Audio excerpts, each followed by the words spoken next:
Hello dear students, आज हम science की वर्कशीट नंबर 79 करेंगे। अम्ल, क्षार एवं लवण, अभिकथन और कारण पर आधारित प्रश्न। इस प्रकार के प्रश्नों के लिए दो कथन दिए गए, एक अभिकथन ए और अन्य कारण आर। इन प्रश्नों के सही उत्तर का चयन कोड ABC और डी से नीचे दिए अनुसार करना है। ए आंसर तब होगा जब ए और आर दोनों सत्य होंगे और आर अभिकथन की सही व्याख्या है। बी आंसर तब देंगे आप जब ए और आर दोनों सत्य हैं किंतु आर अभिकथन की सही व्याख्या नहीं है। सी ए सत्य है किंतु आर असत्य है। डी ए असत्य है किंतु आर सत्य है।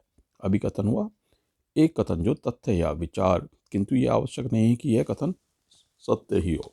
कारण एक कथन जो अभिकथन को सत्यापित करना, किंतु यह आवश्यक नहीं कि यह कथन सत्य ही हो। उदाहरण है, अभिकथन कागज की एक फैक्ट्री में उत्पन्न अपशिष्ट पदार्थ में अधिक मात्रा में हाइड्रोक्लोरिक अम्ल होता है।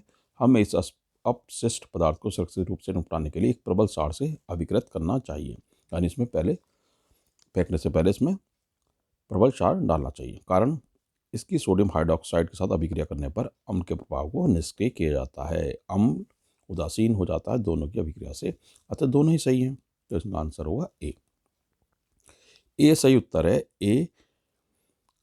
ए और आर दोनों सत्य हैं और आर अभिकथन की सही व्याख्या है। हाइड्रोजन क्लोराइड या हाइड्रोक्लोरिक अम्ल जब जल में मिलाया जाता है तो यह आयनित होकर हाइड्रोजन और क्लोराइड आयन बनाता है, अतः यह अम्लीय है और इसके प्रभाव को क्षार द्वारा उदासीन किया जा सकता है। क्योंकि हाइड्रोक्लोरिक अम्ल एक प्रबल अम्ल है, अतः इसे प्रबल क्षार द्वारा उदासीन किया जा सकता है। अभिक्रिया हुई HCl + NaOH gives NaCl + H2O, अतः सही उत्तर होगा ए और आर दोनों सत्य हैं और आर अभिकथन की सही व्याख्या है। इस तरह से आपको इनके आंसर लिखने हैं। अब प्रश्न 1 है, अभिकथन ए, अम्ल को सदैव धीरे धीरे तथा जल को लगातार हिलाते हुए जल में मिलाना चाहिए। कारण है, जल में अम्ल के घुलने की प्रक्रिया अत्यंत ऊष्माक्षेपी है। तो ए मैंने पहले ही लिख रखा है इसमें, क्योंकि इसका आंसर ए है। ठीक है, क्योंकि ये दोनों ही सही हैं तो इनका आंसर ए होगा। प्रश्न 2 है, अभिकथन ए, कैल्शियम ऑक्साइड एक क्षार है ना कि क्षारक। तो ये गलत है। कैल्शियम ऑक्साइड एक क्षार भी है और क्षारक भी है, तो ये गलत हो गया। ठीक है, और तो ये वाला हम रॉन्ग कर देते हैं ऐसे।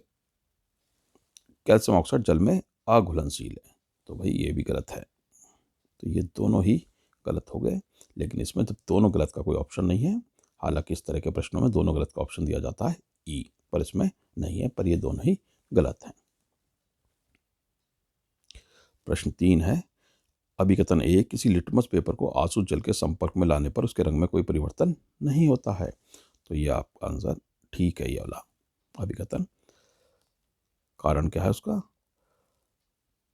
लिटमस पेपर का उपयोग किया जाता है ताकि यह जाना जा सके विलयन अम्लीय है या क्षारीय है। तो ये भी ठीक है, ये दोनों ठीक है, पर कारण जो है अभिकथन की सही व्याख्या नहीं कर पा रहा है, तो इसका आंसर होगा बी। ठीक है, अब हम नेक्स्ट देख लेते हैं 5वां। अभिकथन ए, HNO3 यानी नाइट्रिक अम्ल एक प्रबल अम्ल है। कारण क्या है? एक प्रबल अम्ल जल में पूर्णतः या लगभग पूर्ण रूप से वियोजित होता है। तो भाई ये भी ठीक है और ये भी ठीक है, और ये कारण जो है अभिकथन की सही व्याख्या कर रहा है, तो इसका आंसर भी ए हो गया। ठीक, अब छठा देख लेते हैं। अभिकथन है, लवण अम्ल क्षार अभिक्रिया का उत्पाद है। राइट है, ये बिल्कुल राइट।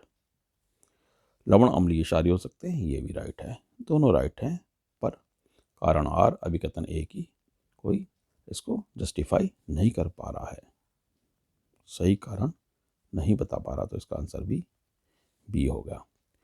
7 है, अभिकथन है, H2SO4 को जल में डालने पर जलीय विलयन संसारित हो जाता है। हाँ, संसारित हो जाता है, राइट है,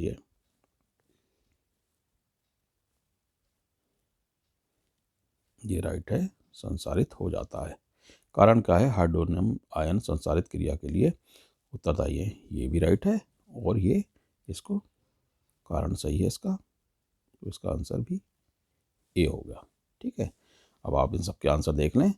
पहले का ए, दूसरे का दोनों ही गलत हैं तो उसका कोई ऑप्शन इन्होंने नहीं दे रखा, ई ऑप्शन होता है नॉर्मली। तो अब ये दोनों ही गलत है तो ई इन्होंने दिया ही नहीं ऑप्शन, तो हम कैसे लिख सकते हैं। तो दूसरे के बाद ये चौथा कारण चौथे में ऐसे लगा दिया ना, तो ये दूसरा ही है प्रश्न। इसमें क्या है,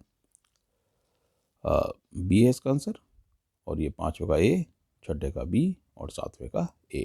इस तरह से हमारी ये वर्कशीट समाप्त हुई।